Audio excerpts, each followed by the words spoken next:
ونصلي على رسوله الكريم.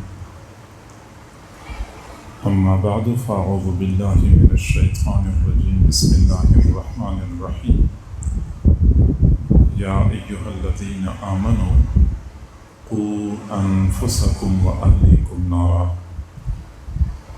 وقال رسول الله صلى الله عليه وسلم: كل مولود يولد على الفطرة فأبواه يهودانه أو ينصرانه أو يمجسانه، أو كما قال عليه الصلاة والسلام. صدق الله العظيم وصدق رسوله النبي الكريم، ونحن على ذلك لمن الشاهدين والشاكرين، والحمد لله رب العالمين. اللهم صل على سيدنا محمد وعلى آل سيدنا محمد وبارك وسلم. اللہ تعالیٰ کی دی ہوئی نعمتوں میں سے ایک بہت بڑی نعمت اولاد ہے. اولاد آنکھوں کا نور ہے، دل کا سرور ہے، گھر کی رونق ہے، بڑھاپے کا سہارا ہے، اور قیامت کے دن والدین کے لیے درجات کی بلندی کا باعث ہے.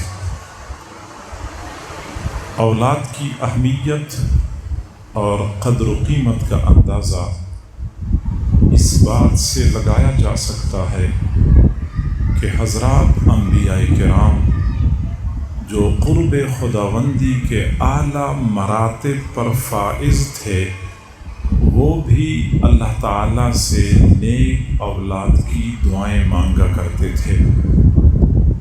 نہ صرف یہ کہ انبیاء کرام نے دعا مانگی، بلکہ اللہ تعالیٰ نے قرآن پاک میں ان دعاؤں کو نقل کر کے دنیا والوں کو بتایا کہ اولاد کی نعمت کتنے عظیم اور بڑی ہوتی ہے. معزز سامعین، اللہ تعالیٰ نے ہمیں جو نعمتیں عطا فرمائی ہیں ان کے بارے میں ایک اصول یاد رکھیں کہ قیامت کے دن ایک ایک نعمت کے بارے میں سوال کیا جائے گا. ثم لتسألن یومئذ عن النعیم، پھر تم سے اس دن نعمتوں کے بارے میں ضرور بھی ضرور سوال کیا جائے گا. ایک ایک نعمت کے بارے میں سوال ہوگا. اگر میرے ہاتھ میں ایک گلاس پانی ہو تو قیامت کے دن اس پانی کے بارے میں مجھ سے پوچھا جائے گا کہ اس پانی کو حاصل کرنے میں شریعت کی تعلیمات کا لحاظ کیا تھا یا نہیں کیا تھا، اور اس کو استعمال کرنے میں شریعت کے احکام کی رعایت کی تھی یا نہیں کی تھی. اگر پانی کے ایک گلاس کے بارے میں سوال کیا جائے گا، ایک ایک چھوٹی چھوٹی نعمت کے بارے میں قیامت کے دن پوچھا جائے گا، تو پھولوں جیسے ہنستے مسکراتے بچے، کمپیوٹر جیسی ذہین اور فتین اولاد کے بارے میں قیامت کے دن نہیں پوچھا جائے گا. یہ نہیں ہو سکتا. اولاد کے بارے میں قیامت کے دن ضرور بھی ضرور سوال کیا جائے گا.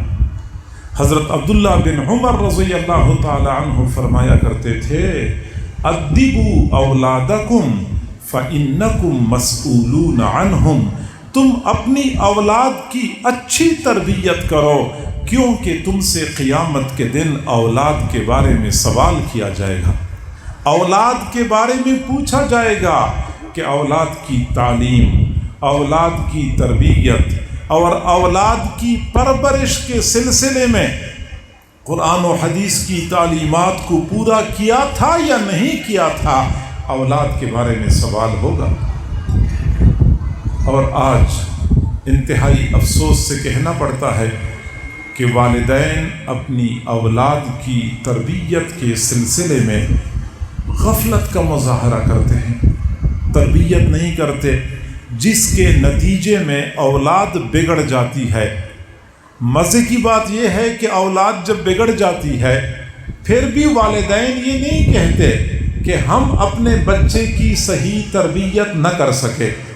والدین یہ نہیں کہتے کہ ہمارا بیٹا بدبخت نکلا، سیدھے راستے سے ہٹ گیا، نہیں، نہ اپنے اوپر بات آنے دیتے ہیں، نہ اپنے بیٹے پر بات آنے دیتے ہیں۔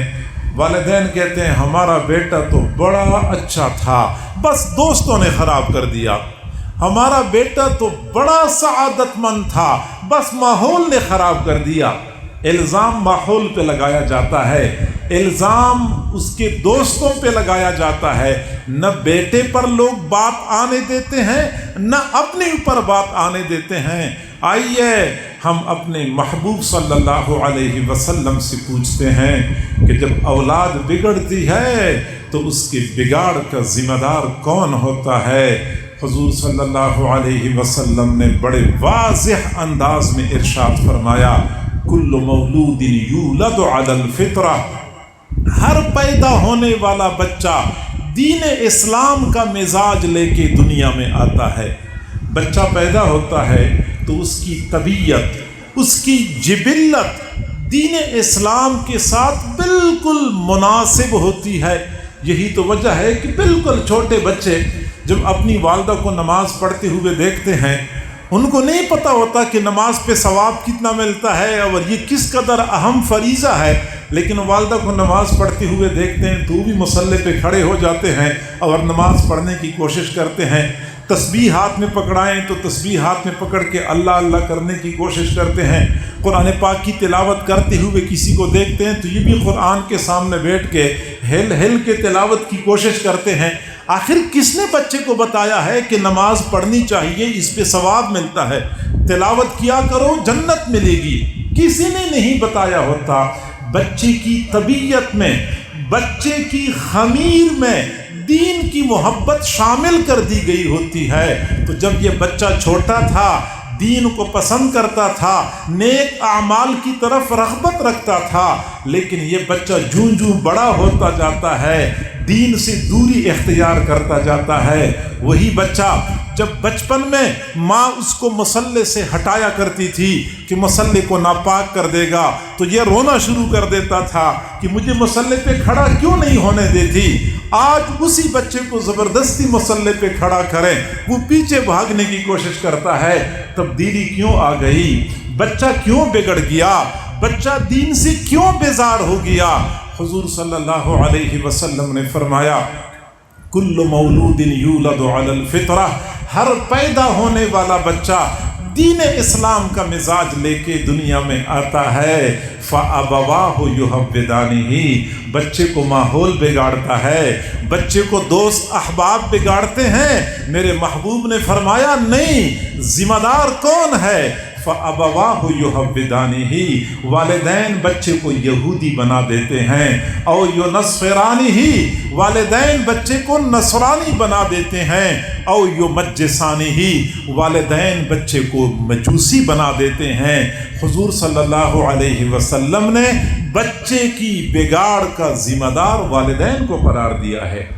بچہ اگر بگڑتا ہے، فرمایا والدین اس کو یہودی بناتے ہیں، والدین اس کو نصرانی بناتے ہیں، والدین اس کو مجوسی بنا دیتے ہیں۔ میرے بھائیو، آپ کہتے ہوں گے میں نے تو نہیں بگاڑا، ماحول نے بگاڑا ہے۔ تو میں کہتا ہوں کہ ماحول سے بچانا بھی تو میری اور آپ کی ذمہ داری تھی، کیوں نہیں بچایا؟ آپ کہتے ہیں دوستوں نے بگاڑا ہے، میں کہتا ہوں غلط دوستوں سے بچانا بھی تو آپ کی ذمہ داری تھی، کیوں نہیں بچایا؟ لہٰذا ہر حال میں قیامت کے دن اپنی اولاد کی بگاڑ کے بارے میں ہم جواب دہ ہوں گے۔ لہٰذا ہمیں چاہیے کہ اولاد کی تربیت کے حوالے سے اپنی ذمہ داریوں کو سمجھیں اور ان ذمہ داریوں کو پورا کرنے کی کوشش کریں، تاکہ اولاد دنیا میں ہمارے لیے عزت اور سکون کا باعث بن جائے اور قیامت کے دن درجات کی بلندی کا ذریعہ ثابت ہو جائے۔ میرے بھائیوں، آج ہمارے معاشرے میں اولاد کی تربیت کے حوالے سے 3 طرح کے لوگ پائے جاتے ہیں۔ ایک طبقہ تو ان لوگوں کا ہے جو اولاد کی تربیت کی ضرورت ہی محسوس نہیں کرتے۔ وہ کہتے بچہ پیدا ہو گیا، ہم نے اچھا کھلایا، اچھا پلایا، اچھا پہنایا، ابھی بچہ چھوٹا ہے تو اس کے لیے الگ مکان کا انتظام کر لیا، الگ دکان کا انتظام کر لیا ہم نے، اور زمین خرید کے اس کے لیے زیادہ پراپرٹی بنائی۔ ہم نے بچوں کا فرض پورا کر دیا، گویا کہ بچے کی تربیت کو اپنا فرض ہی نہیں سمجھتے۔ ایک طبقہ تو ان لوگوں کا ہے، دوسرا طبقہ ان لوگوں کا ہے جو بچوں کی تربیت کی ضرورت تو محسوس کرتے ہیں لیکن ان کے پاس وقت نہیں ہوتا۔ وہ دنیا داری میں، دنیا کے کام کاج میں اتنے مگن ہوتے ہیں، اتنے مصروف ہوتے ہیں کہ ان کے پاس وقت نہیں ہوتا کہ بچے سے پوچھیں کہ بیٹا آپ نے نماز پڑھی تھی یا نہیں پڑھی تھی، بیٹا آج آپ نے قرآن پڑھا تھا یا نہیں پڑھا تھا، بیٹا آپ قرآن پڑھنے کے لیے مسجد میں گئے تھے یا نہیں گئے تھے، ٹائم ہی نہیں ہوتا۔ افسوس کی بات تو یہ ہے کہ آج کل والدین کے پاس اپنے کھیت کے لیے ٹائم ہے، اپنے باغ کے لیے ٹائم ہے، کاروبار اور دکان کے لیے وقت ہے، یہاں تک کہ اپنے جانوروں کو دینے کے لیے وقت ہے، اپنی اولاد کی تربیت کے لیے ان کے پاس وقت ہی نہیں ہے۔ جو بندہ اپنی بھینس کی خدمت کرتے ہوئے روزانہ 6-8 گھنٹے مسلسل کام کرتا ہے، اس بیچارے کے پاس اس بات کے لیے وقت نہیں ہوتا کہ بیٹے سے پوچھے کہ بیٹا عشاء کے بعد اتنا دیر سے گھر آتے ہیں، کہاں یہ آپ وقت گزارتے ہیں، صبح سویرے گھر سے نکلتے ہیں کہاں پھرتے رہتے ہیں، نہیں پوچھتے۔ میرے بھائیوں، اپنی اولاد پہ ترس کھائیں، اولاد کے ساتھ ظلم نہ کریں۔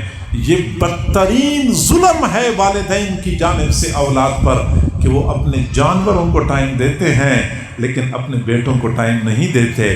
جانوروں کو خوش رکھنے کے لیے، جانوروں کو صحت مند رکھنے کے لیے ان کو کھلاتے ہیں، پلاتے ہیں، ان کا خیال رکھتے ہیں، لیکن اپنی اولاد کی تربیت سے یکسر غافل ہوتے ہیں۔ ایسے والدین اپنی اولاد پر ظلم کر رہے ہوتے ہیں، ان لوگوں کے پاس ٹائم نہیں ہوتا۔ تیسرا طبقہ ان لوگوں کا ہے جو اپنی اولاد کی تربیت کرنا چاہتے ہیں، ان کے پاس ٹائم بھی ہوتا ہے لیکن ان کو تربیت کرنے کا طریقہ نہیں آتا۔ نتیجہ یہ نکلتا ہے کہ اپنی اولاد کی تربیت کرتے کرتے ان کو بگاڑ دیتے ہیں۔ خود والدین کو تربیت کی ضرورت ہوتی ہے، وہ اپنی اولاد کی کیا تربیت کریں گے؟ لہٰذا یا تو اولاد کی تربیت کی ضرورت محسوس نہیں کرتے، یا ہمارے پاس وقت نہیں ہوتا، اور یا ہمیں تربیت کرنے کا طریقہ نہیں آتا۔ تو ایسی صورتحال میں ہماری اس معاشرے کی ضرورت ہے کہ ایسے تعلیمی ادارے ہوں، ایسی تربیت گاہیں ہوں کہ ہم اپنی اولاد کو ان کے حوالے کر دیں، ایسے مربی استاد ہوں کہ ہم اپنی اولاد ان کے حوالے کر دیں، پھر وہ ہمارے بچوں کی تعلیم کا بھی اہتمام کریں، بچوں کی تربیت کی بھی کوشش کریں، ہمارے بچوں کو اچھا سلجھا ہوا تربیت یافتہ انسان بنا کے پھر ہمارے حوالے کر دیں۔ ایسے تربیت گاہوں کی ضرورت ہمارے معاشرے میں انتہائی اہم ہے۔ اور الحمدللہ ثم الحمدللہ دینی مدارس کی صورت میں ہماری اس سرزمین پر بہترین تربیت گاہیں موجود ہیں۔ ہمیں چاہیے کہ ہم اپنی اولاد کو مدارس کے حوالے کر دیں، علماء، حفاظ اور قراء کی تربیت میں دے دیں، وہ ان کی تربیت بھی کریں گے، تعلیم کا اہتمام بھی کریں گے، معاشرے کے اندر اچھے کردار والے افراد کا اضافہ ہو جائے گا۔ لیکن افسوس سے کہنا پڑتا ہے کہ ہم مدارس میں اپنے بچوں کو نہیں بھیج سکتے۔ کیوں نہیں بھیجتے؟ اس کی پیچھے 3 بڑی وجوہات ہیں۔ آپ توجہ فرمائیں گے تو بات سمجھ میں آ جائے گی۔ ہم اپنے بچوں کو مدارس میں کیوں نہیں بھیجتے؟ 3 بڑی وجوہات ہیں۔ سب سے پہلی وجہ یہ ہے کہ ہم نے اگر اپنے بچے کو مدرسے میں بھیجا، اس کو حافظ بنایا، عالم بنایا، قاری بنایا، تو وہ کھائے گا کہاں سے؟ یہ جو کھانے کا سلسلہ ہے یہ ہمارے لیے پاؤں کی زنجیر بن جاتا ہے، اور ہم اپنے بچوں کو مدرسے میں بھیجنے کی بجائے اسکول اور کالج کی طرف دھکیلنا شروع کر دیتے ہیں۔ بچے کو حافظ بناؤ گے تو کھائے گا کہاں سے؟ مولوی بناؤ گے تو کھائے گا کہاں سے؟ اور میں دوستوں سے کہا کرتا ہوں کہ آپ لوگوں کا معاملہ بھی عجیب ہے